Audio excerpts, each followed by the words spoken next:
Hello dears, welcome back our channel. ഇന്ന് നമ്മൾ 10ാം ക്ലാസ്സിലെ അകാൽ ഔർ ഉസ്കെ ബാദ് എന്ന ചാപ്റ്ററിലെ ഇമ്പോർട്ടൻ്റ് ആയിട്ടുള്ള ക്വസ്റ്റ്യൻ ആൻസറുകളും ടെക്സ്റ്റ് ബുക്കിലെയുള്ള ആക്ടിവിറ്റീസിൻ്റെ ആൻസറൊക്കെയാണ് ഇന്നത്തെ വീഡിയോയിൽ ഉൾപ്പെടുത്തിയിട്ടുള്ളത്. ഇതിൽ ടെക്സ്റ്റ് ബുക്കിലത്തെ ക്വസ്റ്റ്യൻസും കൊടുത്തിട്ടുണ്ട്. ഒന്നാമത്തെ ക്വസ്റ്റ്യൻ നോക്കൂ.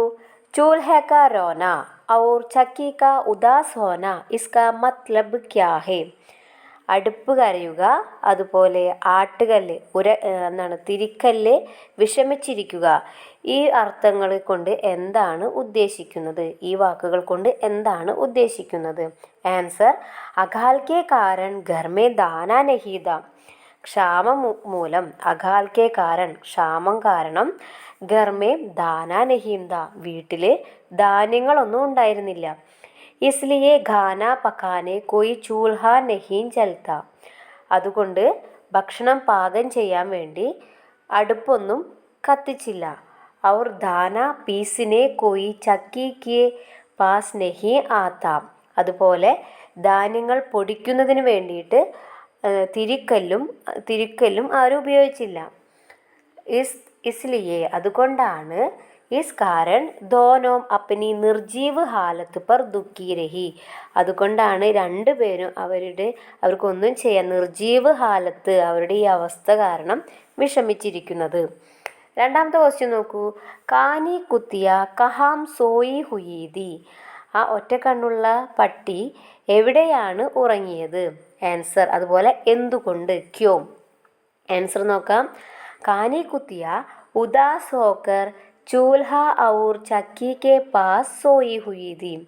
ഒറ്റക്കണ്ണുള്ള പട്ടി വിഷമിച്ച് ഈ അടുപ്പിൻ്റെയും തിരിക്കല്ലിൻ്റെയും അടുത്ത് കിടന്നുറങ്ങി. ക്യോംകി എന്തുകൊണ്ടെന്നാൽ, ഉസേ കഹീം സേ ഖാനെ കോ കുഷ് മിൽനെ കി സംഭാവന നഹീ ഥി. എന്തുകൊണ്ടെന്നാൽ പട്ടിക്ക് എവിടെ നിന്നും ഭക്ഷണം കഴിക്കാൻ ഒന്നും തന്നെ കിട്ടിയില്ല. അപ്പോൾ അതാണ് അവിടെ ഉദ്ദേശിക്കുന്നത്. മൂന്നാമത്തെ ക്വസ്റ്റ്യൻ. ചിപ്കലിയാം ബീത്ത് പർ ഗസ്ത് ക്യോം ലഗാ രഹീ ഥി. ചിപ്കലിയാം പല്ലികൾ ബീത്ത് ചുമരിൽ കൂടെ എന്തിനാണ് അങ്ങോട്ടും ഇങ്ങോട്ടും ഇങ്ങനെ റോന്ത് ചുറ്റുന്നത്, നടക്കുന്നത്? ആൻസർ: അകാൽ കെ കാരൺ ഘർ കി ഹാലത്ത് ഇത്നി ബുരി ഥി കി കിസി കെ ലിയെ ഖാന നഹീ ഥാ. ക്ഷാമം മൂലം എല്ലാവരുടെയും അവസ്ഥ വീട്ടിലെ അവസ്ഥ ഇത്രയും രീതിയിലാണ്, വളരെ മോശകരമായിട്ടുള്ള അവസ്ഥയാണ് വീട്ടിലുള്ള അവസ്ഥ. അതുകൊണ്ട് ആർക്കും തന്നെ ഭക്ഷണം കിട്ടിയില്ല. ഇസ്ലിയെ കീടോം കോ നാ മിൽനെ സെ. അതുകൊണ്ട് മറ്റുള്ള കീടങ്ങളും പ്രാണികളെയൊന്നും കിട്ടാത്തത് കൊണ്ട്, യാനി ഭൂക്ക് സെ പരേശാൻ ഹോക്കർ. അതായത് വിശന്ന് വലഞ്ഞിട്ടാണ് ഈ ചിപ്കലിയ ദീവാർ പർ ഇധർ ഉധർ ചൽത്തി ഥി. ചുമരിലൂടെ അങ്ങോട്ടും ഇങ്ങോട്ടും നടക്കുന്നത്. നാലാമത്തെ ക്വസ്റ്റ്യൻ എന്താണ്? അകാൽ മേ ചൂഹോം കി ക്യാ ഹാലത്ത് ഹോ ഗയി. ക്ഷാമകാലത്ത് എലികൾക്ക് എന്താണ് സംഭവിച്ചത്? ആൻസർ: ഭോജൻ നാ മിൽനെ സെ അകാൽ മേ ചൂഹോം കി ഹാലത്ത് ബി ബഹുത് ശോചനീയ ബൻ ഗയി. ഭക്ഷണം കഴിക്കാനൊന്നും കിട്ടാത്തത് കൊണ്ട് എലികളുടെയും അവസ്ഥ വളരെ ശോചനീയമായി. ഇനി നമുക്ക് ആദ്യത്തെ 4 വരികളുടെ ആശയം നോക്കാം. പഹലി 4 പങ്ക്തിയോം കാ ആശയം. അപ്പോൾ ആദ്യം ഒരു ഇൻട്രോ കൊടുക്കണം. അകാൽ ഔർ ഉസ്കെ ബാദ് കവിത കെ പ്രസിദ്ധ अंश कवि नागार्जुन ने अनेक बिंबों और प्रतीकों से सजाकर अकाल की भीषणता का വർണ്ണൻ കിയാ ഹേ. അപ്പോൾ ഇൻട്രൊഡക്ഷനിൽ നാഗാർജുനെ കുറിച്ച് എഴുതുക. നാഗാർജുൻ അകാൽ ഔർ ഉസ്കെ ബാദ് എന്ന കവിതയിൽ അനേക ബിംബങ്ങളെ പ്രതീകമാക്കിയിട്ടാണ് ഈ കവിത എഴുതിയിട്ടുള്ളത്. ഇനി നമുക്ക് ആ 4 വരിയുടെ അർത്ഥം എഴുതാം. കയി ദിനോം തക്ക് അകാൽ പടാത. കുറേ ദിവസങ്ങളായിട്ട് ക്ഷാമകാലമാണ്. ഉൻ ദിനോം ഘർമേ ദാന നഹീത. ആ ദിവസങ്ങളിൽ വീടുകളിൽ ഭക്ഷണം ഉണ്ടായിരുന്നില്ല. ഇസ് കാരൺ കയി ദിനോം തക്ക് ഖാന പക്കാനെ കോയി ചൂൽഹ നഹീ ജലാത്ത. അതുകൊണ്ട് തന്നെ വീടുകളിൽ ഭക്ഷണം പാകം ചെയ്യാൻ അടുപ്പൊന്നും കത്തിച്ചില്ല. ഔർ ധാന പീസിനെ കോയി ചക്കി കെ പാസ് നഹി ആത്ത. അതുപോലെ തന്നെ ധാന്യങ്ങൾ പൊടിക്കാൻ ആരും തന്നെ തിരിക്കലിൻ്റെ അടുത്ത് പൊടിക്കുന്ന ആട്ടുകല്ലിൻ്റെ അടുത്തും ആരും വന്നില്ല. ഇസ്ലിയെ ധോനം അപ്പനി നിർജീവ് ഹാലത്ത് പർ ദുഃഖി രഹി. അതുകൊണ്ട് തന്നെ ഇവ രണ്ടും അവയുടെ ഈ അവസ്ഥയിൽ വിഷമിക്കുകയാണ്. നിർജീവമായ, അതായത് ജീവനില്ലാതിരിക്കുന്ന, ഒരു ഉപകാരവും ചെയ്യാതിരിക്കുന്ന ഈ ഒരു അവസ്ഥയിൽ അവർ വിഷമിച്ചിരിക്കുന്നു. ഖാനി കുത്തിയ ഖാന നാ മിൽനെ കി നിരാശാസെ ചൂൽഹ ഔർ. ഒറ്റക്കണ്ണുള്ള പട്ടി ഭക്ഷണം കിട്ടാത്തതുകൊണ്ട് നിരാശ കാരണം ഈ അടുപ്പിൻ്റെയും അതുപോലെ ആട്ടുകല്ലിൻ്റെയും ചക്കിയുടെയും അടുത്ത് ഉറങ്ങി. കീടോം കോ നാ മിൽനേസെ. പ്രാണികളെ ഒന്നും കിട്ടാത്തതുകൊണ്ട് ഭൂക്ക് സെ പരേശാൻ ഹോക്കർ, വിശന്നലഞ്ഞ് ചിപ്കലിയാം ദീവാർ പർ ഉദർ ഉദർ ഇതർ ചൽത്തി തി. പല്ലികളും ചുമരിലൂടെ അങ്ങോട്ടും ഇങ്ങോട്ടും നടന്നു. ഭോജൻ നാ മിൽനേസെ ചൂഹോം കി. അതുപോലെ തന്നെ ഭക്ഷണമൊന്നും കിട്ടാത്തത് കൊണ്ട് എലികളുടെയും അവസ്ഥ വളരെ ശോചനീയമാണ്. ബഹുത്ത് ശോചനീയതി. അകാൽ ക അസർ കേവൽ മനുഷ്യം കോ ഹി നഹി. അതായത് ഈ ക്ഷാമം എന്ന ഒരു കാരണം വെറും മനുഷ്യർക്ക് മാത്രമല്ല, അന്യ ജീവജന്തുവും പർബി പടുത്താഹേ. മറ്റുള്ള എല്ലാ ജീവജന്തുക്കളിലും ആ ഒരു അവസ്ഥ അവർക്ക് വരുന്നു. ഇനി നമുക്ക് ഇതിനൊരു കൺക്ലൂഷൻ കൊടുക്കാം. ആദ്യത്തെ 4 വരിയുടെ അർത്ഥം നമ്മൾ എഴുതി. ഇനി മൂന്നാമത്തെ പാരഗ്രാഫിൽ ഒരു കൺക്ലൂഷൻ പോലെ കൊടുക്കണം. യഹാം അകാൽ സെ പീഡിത് സമസ്ത ജീവോം കാ അത്യന്ത് കഷ്ടപൂർണ്ണ ജീവൻ കാ വർണ്ണൻ സരൽ ശബ്ദോമേ കിയാ ഹേ. ഇവിടെ അകാൽ സെ പീഡിത്, ക്ഷാമം കൊണ്ട് വലയുന്ന എല്ലാ ജീവനുള്ള എല്ലാ ജീവജന്തുക്കളെയും കഷ്ടതാപൂർണ്ണ ജീവൻ, വളരെ കഷ്ടത നിറഞ്ഞ ജീവിതത്തെക്കുറിച്ച് വളരെ സരൾ ശബ്ദോമേ, സരളമായ ഭാഷയിലാണ് ഇവിടെ വർണ്ണിച്ചിട്ടുള്ളത്. അകാൽ കി ഭീഷണതാക്കി ഔർ, അകാൽ ക്ഷാമത്തിൻ്റെ ആ ഭീഷണതയെക്കുറിച്ച് സബ്ക ധ്യാൻ ആകർഷിത് കർണേ വാലി യഹ് കവിത കി പ്രാസംഗികത സർവകാലിക് ഹേ. ക്ഷാമകാലത്തെക്കുറിച്ച് മറ്റുള്ളവരെ ശ്രദ്ധ ഇത്രയും അധികം ആകർഷിക്കാൻ പറ്റുന്ന ഈ ഒരു കവിത ഇന്നും വളരെയധികം ഇമ്പോർട്ടൻസ് ഉള്ളതാണ്. ഇനി അടുത്ത 4 വരികളുടെയും ആശയമാണ്. अकाल और उसके बाद कविता के प्रस्तुत अंश में कवि नागार्जुन ने अनेक बिंबों और प्रतीकों से सजाकर अकाल के बाद की खुशहाली का വർണ്ണൻ ചെയ്യാം. അതായത് അകാലിന് ശേഷമുള്ള, ക്ഷാമത്തിന് ശേഷമുള്ള സന്തോഷത്തെ കുറിച്ചിട്ടാണ് ഇവിടെ കവി വിവരിക്കുന്നത്. എന്നിട്ട് എഴുതാം. അകാൽ കെ ദിൻ ബീത് ജാനേസെ.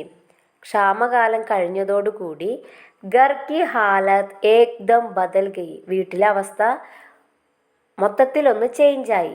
ഘർ മേ കയി ദിനോം കെ ബാദ് ധാന്യ ആയേ. വീടുകളിൽ കുറേ ദിവസങ്ങൾക്കു ശേഷം ധാന്യം വന്നു. ഘർ വാലോംനെ ചൂൽഹ ജലായ. വീട്ടിലുള്ളവർ അടുപ്പ് കത്തിച്ചു. ഔർ ആംഗൻ കെ ഊപ്പർ ധുവാം ഉടിനെ ലഗ. അതുപോലെ തന്നെ മുറ്റത്തിൻ്റെ മുകളിലൂടെ പുക ഉയരാനും തുടങ്ങി. घर के अंदर के चूल्हा चक्की जैसे निर्जीव वस्तुओं और सभी जीव जंतुओं की आगे नए जीवन आने की खुशी में चमक ഉടി. അതായത് വീട്ടിലുള്ള അടുപ്പ്, അതുപോലെ തിരിക്കല്ല്, കാനിക്കുത്തിയ എന്നിങ്ങനെയുള്ള എല്ലാ ജീവനുള്ളതും അതുപോലെ തന്നെ ജീവനില്ലാത്തതും അവിടെയുള്ള ബാക്കിയുള്ള എല്ലാവരുടെയും കണ്ണുകളിൽ തിളക്കമാർന്നു ഭക്ഷണമൊക്കെ കഴിച്ചപ്പോൾ. घर से गाने की बाकी चीज़ें बाहर फेंकने पर उसे छुगाकर तेजी से उड़ जाने की तैयारी में कौवे ने अपनी भांगें गुजलाई. അതുപോലെ തന്നെ ധാന്യമൊക്കെ വന്നപ്പോൾ ഭക്ഷണം കഴിച്ചിട്ടുള്ള അതിൻ്റെ വേസ്റ്റുകളൊക്കെ പുറത്തെറിയുകയും അതെല്ലാം കഴിക്കാൻ കാക്ക വരികയും കാക്ക ഭക്ഷണമൊക്കെ കഴിച്ച് ചിറക് ചൊറിയാനും തുടങ്ങി. अकाल के दिन गत्तम होने पर घर के अंदर दाना आने से मनुष्यों के साथ सभी जीव जंतु संतुष्ट हो जाते हैं. അപ്പോൾ ക്ഷാമത്തിന് ശേഷം വീടിനകത്തേക്ക് ഭക്ഷണ സാധനങ്ങളൊക്കെ വന്നപ്പോൾ മനുഷ്യരെ പോലെ തന്നെ എല്ലാ ജീവജന്തുക്കളിലും സന്തോഷമുണ്ടായി. ഇനി അതിനൊരു കൺക്ലൂഷൻ കൊടുക്കാം. യഹാം കയി ദിനോം കെ ബാദ് ഫിർ സബ്കെ മൻ മേ ആയി ഖുഷി ക. ഇവിടെ കുറേ ദിവസങ്ങൾക്കു ശേഷം എല്ലാവരുടെയും മനസ്സിൽ സന്തോഷം വന്നു. ഗർക്കി ബദലി ഹാലത്ത് കാ വർണ്ണൻ, വീടിനുണ്ടാകുന്ന ആ മാറ്റത്തിൻ്റെ വർണ്ണന സരൾ ശബ്ദോമേ കിയാ ഹെ, വളരെ സിമ്പിളായിട്ടുള്ള വേർഡ്സുകളിലാണ് ഇവിടെ കവി വിവരിച്ചിട്ടുള്ളത്. അകാൽ കെ ബാദ് കി, അകാലിന് ക്ഷാമത്തിന് ശേഷമുള്ള ഖുശാഹലി സന്തോഷം നിറഞ്ഞതും സബ്കെ ധ്യാൻ ആകർഷിത് കരാനെ വാലി യഹ് കവിത കി പ്രാസംഗികത സർവകാലിക് ഹെ. ഓക്കെ, അപ്പോൾ അവസാനത്തെ 4 വരികളുടെയും ആശയമാണ് നമ്മളിപ്പോൾ ഇവിടെ വിവരിച്ചത്. എല്ലാവർക്കും മനസ്സിലായെന്ന് കരുതുന്നു. അതുപോലെ തന്നെ ഈ കവിതയുടെ മൊത്തത്തിൽ ആശയം എഴുതാൻ പറയുമ്പോഴും ഒരു ഇൻട്രൊഡക്ഷൻ കൊടുക്കുക. അതുപോലെ ആദ്യത്തെ 8 വരികളുടെയും ആശയം ഒന്ന് ചുരുക്കി എഴുതുക. അതുപോലെ ഇതുപോലെയുള്ള ഒരു കൺക്ലൂഷനും കൊടുത്തു കഴിഞ്ഞാൽ നിങ്ങൾക്ക് ഫുൾ മാർക്ക് കിട്ടും. 5 മാർക്കോ അതുപോലെ 4 മാർക്കോ ഒക്കെയാണ് ഈ ഒരു ക്വസ്റ്റ്യന് ചോദിക്കാറ്. ഇനി നമുക്ക് കുറച്ച് വേറെ ക്വസ്റ്റ്യൻസ് കൂടി ഇവിടെ ഡിസ്കസ് ചെയ്യാം. അതായത് 6ാമത്തെ ക്വസ്റ്റ്യൻ, ചമക് ഉടി ഗർ ഭർ കി ആങ്കേം ഇസ്കാ മത്ലബ് ക്യാ ഹേ, എല്ലാവരുടെയും കണ്ണുകളൊക്കെ തിളങ്ങാൻ തുടങ്ങി, എന്താണ് ഇതിൻ്റെ അർത്ഥം? ആൻസർ, അകാൽ കെ ദിൻ ബീത്ത് ജാനെ പർ കയി ദിനോം കെ ബാദ് ഗർ മേ അനാജ് ആനെ സെ ഖാന പക്കായ ഗയ, ക്ഷാമകാലത്തിന് ശേഷം കുറേ ദിവസങ്ങൾക്ക് ശേഷം വീട്ടിലേക്ക് ധാന്യം അനാജ് എത്തിയപ്പോൾ, ധാന്യം അരിയൊക്കെ എത്തിയപ്പോൾ എല്ലാവരും ഭക്ഷണം പാകം ചെയ്യാൻ തുടങ്ങി. ഇസ്ലിയെ ഘർ കെ അന്തർ കെ ചൂൽഹ ചക്കി, അതുകൊണ്ട് വീടിനകത്തുള്ള എലികളുടെയും അതുപോലെ ആട്ടുകല്ലിൻ്റെയും അതുപോലെ അടുപ്പിൻ്റെയും, അതായത് ജീവനില്ലാത്ത വസ്തുക്കളും അതുപോലെ സബി ജീവ ജന്തുവും കി, മറ്റുള്ള ജീവനുള്ള വസ്തുക്കളുടെയും, അതായത് നമ്മുടെ പല്ലി, അതുപോലെ ഒറ്റ കണ്ണുള്ള നായക്കുട്ടി, പിന്നെ മനുഷ്യർ, അവരുടെയൊക്കെ കണ്ണുകളിൽ സന്തോഷം തിളങ്ങാൻ തുടങ്ങി. ആഖേം നയ ജീവൻ ആനയ്ക്ക് ഖുഷിമേ ചമക്കുടി, പുതിയൊരു ജീവിതം കിട്ടിയ ഒരു സന്തോഷത്തിൽ എല്ലാവരുടെയും കണ്ണുകൾ തിളങ്ങാൻ തുടങ്ങി. ഇനി 7ാമത്തെ ക്വസ്റ്റ്യൻ, ദുവാം ഉഡ ആംഗൻ സെ ഊപ്പർ, പുക ഉയരാൻ തുടങ്ങി മുകളിലൂടെ. ഈസ് പങ്ക്തി സെ ആപ് ക്യാ സമജ്തേ ഹെ, ഈ വരികളിലൂടെ നിങ്ങൾക്ക് എന്താണ് മനസ്സിലായത്? ആൻസർ നോക്കാം. അകാൽ ദൂർ ഹോനെ സെ കയി ദിനോം കെ ബാദ് ഘർ മേ ദാനെ ആയേ, ക്ഷാമം മാറിയതിനു ശേഷം കുറേ ദിവസങ്ങൾക്ക് ശേഷം വീടുകളിൽ അരിയും സാധനങ്ങളൊക്കെ വന്നു, ധാന്യങ്ങളൊക്കെ വന്നു. ഇസ്സെ ചൂൽഹ ജലാനെ ലഗ, അതുകൊണ്ട് തന്നെ അടുപ്പ് കത്താൻ തുടങ്ങി. ആംഗൻ സെ ഊപ്പർ ദുവാ ഉടനെ ലഗ, മുറ്റത്തിന് മുകളിലൂടെ പുക ഉയരാൻ തുടങ്ങി, അടുപ്പ് കത്തിയപ്പോൾ പുക ഉയരാൻ തുടങ്ങി. ഗർമേ രഹനെ വാലെ സബി ജീവോം കി ആംഗേം ഖുഷി സെ ചമക്കനെ ലഗെ, വീട്ടിലുള്ളവരുടെ എല്ലാം കണ്ണുകൾ സന്തോഷം കൊണ്ട് തിളങ്ങാൻ തുടങ്ങി. ക്യോംകി ആജ് ഉൻകോ ഖാന മിൽനെ വാലാ ഹെ, എന്തുകൊണ്ടെന്നാൽ ഇന്ന് അവർക്ക് ഭക്ഷണം കിട്ടാൻ പോവുകയാണ്, ആ ഒരു സന്തോഷം അല്ലേ. ഇനി 8ാമത്തെ ക്വസ്റ്റ്യൻ, കൗവ അപ്പനി ഭാങ്കേം ഗുജലാനേക്ക കാരൻ ക്യാ ഹെ, എന്തിനാണ് കാക്ക അതിൻ്റെ ചിറക് ചൊറിഞ്ഞത്, എന്താണ് അതിൻ്റെ കാരണം? ആൻസർ, അകാൽ കെ ബാദ് ഘർ മേ ഖാന പക്കായ ഗയ, ക്ഷാമത്തിന് ശേഷം വീടുകളിൽ ആഹാരം പാകം ചെയ്തു. ഇസ്ലിയെ ഘർ സെ ഖാനയ്ക്ക് ബാക്കി ചീസേം ബാഹർ ഫേങ്കിനെ പർ, അതുകൊണ്ട് ഭക്ഷണം ഉണ്ടാക്കിയപ്പോൾ ഭക്ഷണത്തിൻ്റെ മറ്റുള്ള ബാക്കി സാധനങ്ങൾ, ബാലൻസ് ഐറ്റംസൊക്കെ പുറത്തേക്ക് എറിഞ്ഞപ്പോൾ ഉസേ ചുഗാക്കർ, അത് ചിക്കി ചെയ്യാനും, തേസിസെ ഉടിജാനേക്ക്, പെട്ടെന്ന് അത് എടുത്തു പറക്കാനും, തയ്യാരിമേ, പറന്നുയരാനുള്ള തയ്യാറെടുപ്പാണ് ഇവിടെ കൗവ.